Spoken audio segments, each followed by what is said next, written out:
सुजानगढ़ ही नहीं, जिस जगह कांग्रेस सरकार उपचुनाव हो रहा है कांग्रेस, वहाँ इन हर प्रत्याशी को हराओ। जहाँ अपना बेरोजगार महासंघ का प्रत्याशी नहीं है तो किसी निर्दलीय को हराओ। इन दोनों पार्टियों से पीछा छुड़वाओ और एक मजबूत अपनी उपस्थिति दर्ज करवाओ। मेरा आप लोगों से ये आग्रह है कि आप जैसे सोच रहे हैं कि एक दिन आ गए और ये दबाव में आके सरकार आपकी बात मान लेगी, तो ये असंभव है, क्योंकि ये हमने बार बार करके देख लिया। ये बहुत टेढ़ा काम है, लेकिन फिर भी आप लोग लगे रहो, लोगों को जागरूक करो। और मैं सुजानगढ़ के जो लोग आज ये सुन रहे हैं और ये हमारी पीड़ा जो इनको प्रत्यक्ष दिखाई दे रहे हैं, उन लोगों से कहना चाहते हैं कि इन चोरों के बहकावे मत आइए। 2.5 साल इस सरकार को हो गए, एक भी रोजगार इन्होंने नहीं दिया। पुरानी जो भर्तियां थी उनको ये आगे खिसकाते जा रहे हैं।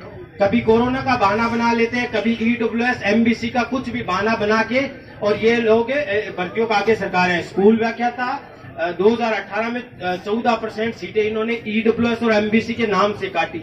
अब इनकी चालाकी देखो, इन्होंने क्या किया कि सीटें वही रखी 5000, लेकिन EWS और MBC को आरक्षण दे दिया 14% उन्हीं 5000 सीटों में से, और तालियां बजवा ली।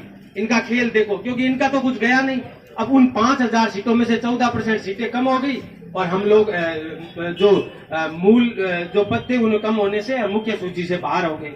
अब ये हर भर्ती में यही चालाकी करते हैं। अभी EWS MBC में जो आयु में छूट दी, अच्छी बात है, MBC EWS वाले अपने ही बंदे हैं, लेकिन इन्होंने चालाकी, इनका क्या जाता है, भर्ती आगे खिसका दी, ये छूट दे देंगे। इनका कोई किसी भी भर्ती में अगर आप एज में छूट दे रहे हो तो उसमें पदभर्ती भी होनी चाहिए। क्यों होनी चाहिए? क्योंकि नए लोग कंपटीशन में आ रहे हैं, आप नए लोगों को आवेदन करने का अवसर दे रहे हो, लेकिन जो उपलब्ध अवसर है वो तो कम हो गए हमारे, तो क्योंकि अब लोग और आ गए कंपटीशन में। तो ये चालाकियां कर रहे हैं। कोई लोग खुश मत हो कि इन्होंने EWS में भाई छूट देती तो बहुत अच्छा काम कर दिया। ये अपने में से ही निकाल के किसी दूसरे को दे रहे हैं।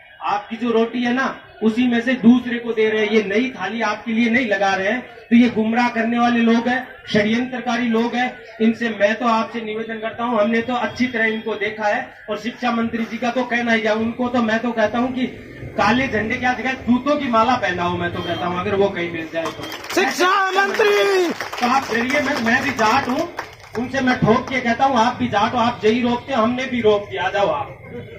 हमने भी रोक दिया, आ जाओ। हम आपके पीछे पीछे है। पहले तो हम आपके पीछे पीछे जयपुर थे, अब आप हमारे पीछे पीछे हो लो। हम क्या क्या करते हैं, जितने गांव है सुजानगढ़ में, प्रत्येक गांव में हम जाएंगे, खर्चा लगाएंगे, करेंगे। बेरोजगार है और कर्जा कर लेंगे, पहले से कर्जा है और कर्जा कर लेंगे।